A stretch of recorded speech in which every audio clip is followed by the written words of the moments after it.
apa yang dituduhkan, apa yang dilaporkan.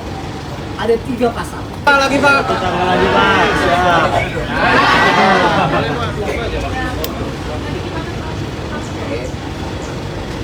Ya, baik, terima kasih rekan-rekan pers yang telah menanyakan undangan yang ditujukan kepada saya atas beberapa pernyataan yang dibuat di media TV nasional, yaitu 6 SCTV dan Kompas TV. Mana dari pernyataan saya itu kemudian ada yang mengajukan pengajuan ke aparat penegak hukum karena diduga pernyataan saya itu merupakan suatu bentuk penghasutan yang membuat adanya tindak pidana dan juga adanya suatu berita-berita bohong yang juga kemudian berita bohong itu menciptakan kerusuhan. Padahal sebagai sekjen partai politik yaitu PDI Perjuangan, kami selalu menyuarakan tertib hukum, membangun budaya hukum. Apalagi kita sebagai negara dengan ideologi Pancasila, di mana falsafah tentang kemanusiaan, tentang keadilan sosial itu mendasari seluruh upaya-upaya dalam membangun supremasi hukum. Karena republik ini dibangun dari suatu mimpi melepaskan diri dari berbagai keterjajahan itu, yang muncul gagasan-gagasan kebebasan yang berserikat, berkumpul, dan menyampaikan pendapat. Dan para pendiri bangsa kita karena perjuangannya itu kemudian dikenakan hukum-hukum kolonial, sehingga seperti Bung Karno, Bung Hatta harus penjara, dibuang demi cita-cita itu.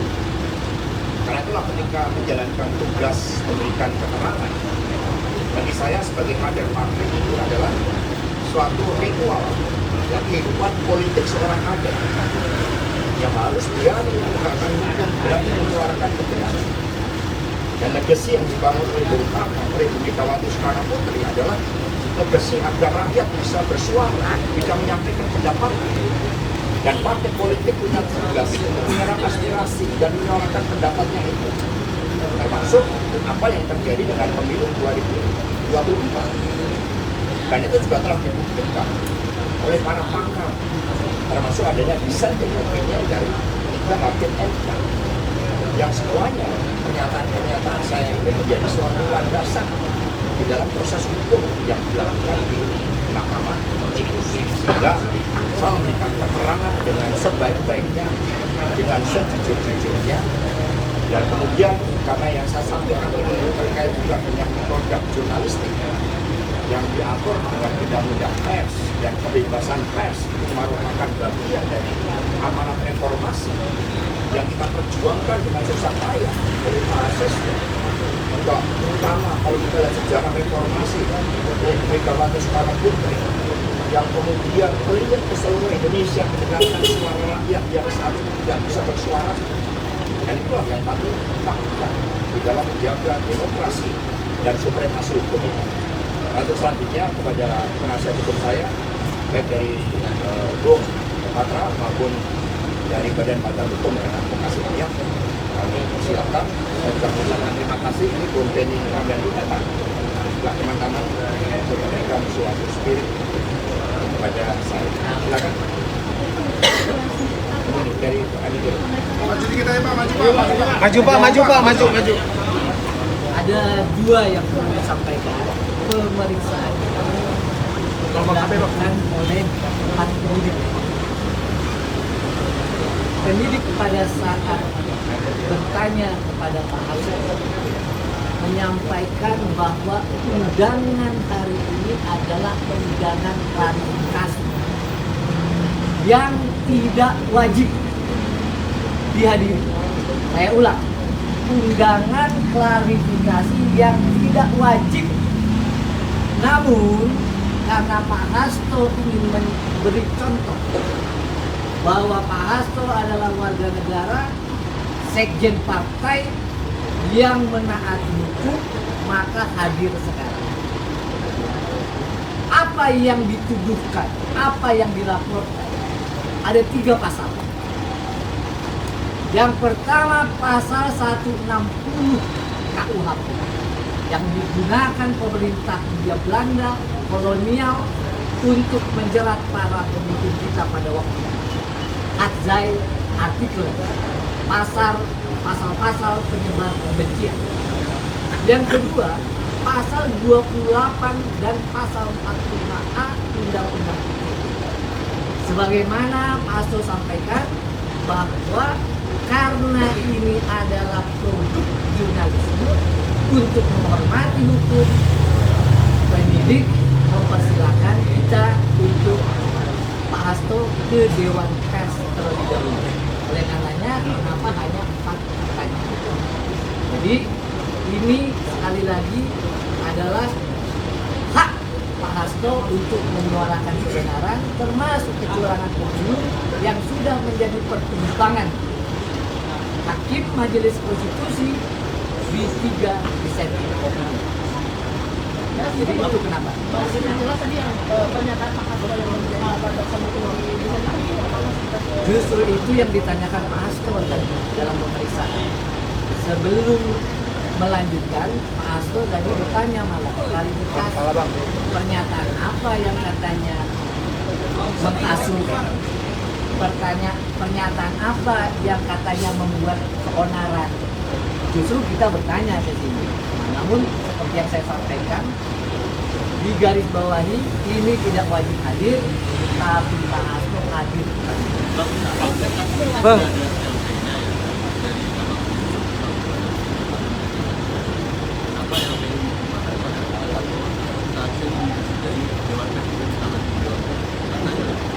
Itu makanya Pak Hasto sampaikan tadi, ini yang dipermasalahkan pengadu atau pelapor produk jurnalistik, produk teman-teman jurnalis. Mestinya ke Dewan Pers. Bang, Justru itu, ini makanya dia klarifikasi. Karena nggak wajib, tapi Pak Hasto sebagai warga negara, sekjen partai yang baik, hadir. Bang ada sanggahan bang.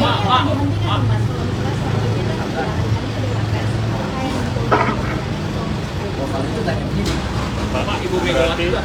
Saya melaporkan kepada beliau dan jalankan kewajiban kami di perjuangan selalu mengajarkan kader-kadernya tentang pentingnya supremasi. Pak, berarti sampai saat ini pernyataan Pak Hasto yang bermasalahkan ini belum diketahui gitu loh.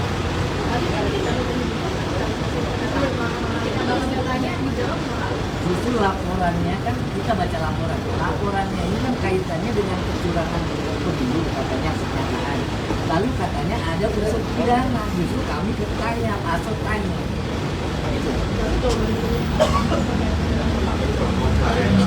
Ya tentu prosedurnya kan ke Dewan Pers dulu. Mas Hasto. Apakah bersama Mas Hasto dengan Rocky Gerung, Novel Baswedan dan BW kira apa yang dibicarakan dengan 3 tokoh tersebut? Yaitu kebersamaan dalam forum akademik. Seperti yang disampaikan oleh Prof. Krisnawati, ketika politik dan hukum mengalami pertumbuhan, maka jalan kebudayaan, jalan intelektual itu kita mencari untuk menguraikan berbagai persoalan-persoalan politik dan hukum itu.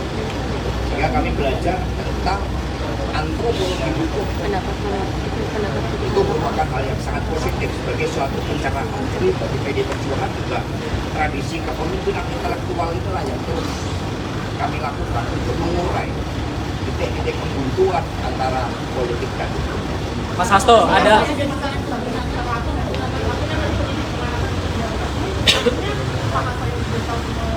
Sebenarnya kami yang mengusulkan ya kepada sebelum permintaan klarifikasi lanjutan karena ini terkait dengan produk jurnalistik, maka kami juga akan berkonsultasi ke Dewan Pers.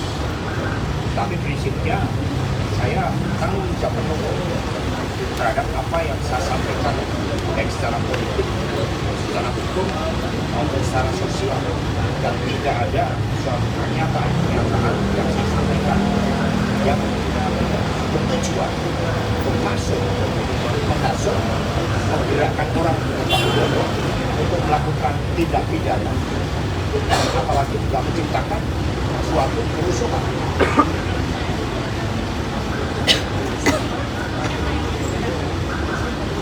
Yang namanya dugaan biasa di dalam kehidupan politik.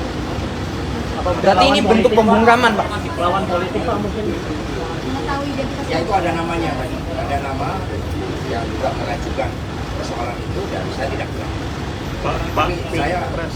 hadir Pak, dan Pilpres kan memberikan keterangan sebaik-baiknya, sejujur-jujur. Mas Hasto, ada sanggahan terhadap 3 pasal yang disangkakan, Mas? Ada sanggahan terhadap 3 pasal yang disangkakan? Ya tentu, kan kami berbicara kan juga berdasarkan pendapat para pakar, termasuk rekan-rekan pers, pendapat para mahasiswa, yang semua kami dengarkan dan kemudian kami suarakan.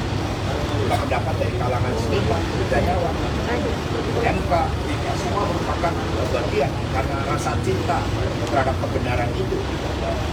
Pak Pilpres kan sudah di Apakah ini bentuk pembungkaman Pak? Tidak kenal, saya tidak kenal. Atau apakah ini bentuk pembungkaman dan apakah ini akan laporan ini akan mengubah cara Bapak untuk pendapat? Buat kami ini bagian dari pendidikan politik dan juga membangun kesadaran hukum. Ini sesuatu, maka kami hadir. Ya terlepas dari apapun motif yang mengadukan saya, tetapi saya hadir memberi klarifikasi ini sebelum kita lanjut. Pastikan Bapak apakah akan ada pelaporan serius Pak yang terjadi ke depan? Ya itu dinamika kehidupan. Ya, kita lihat. Penegasan, Pak. Jadi Bapak nggak tahu ya, Bapak ini ucapan pernyataan apa sih yang dilakukan? Bapak pun bingung sampai saat ini. Ada dari wawancara saya di Liputan 6 dan Kompas TV.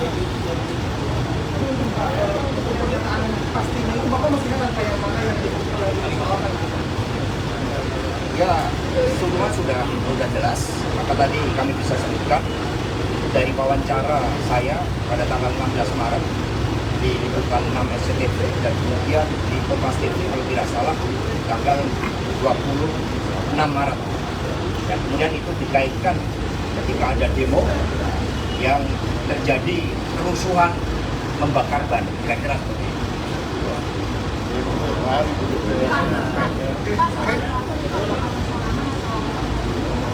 Ya apapun, ya dan laporan itu saya memberikan keterangan sebaik-baik. Ya cukup ya. Oke,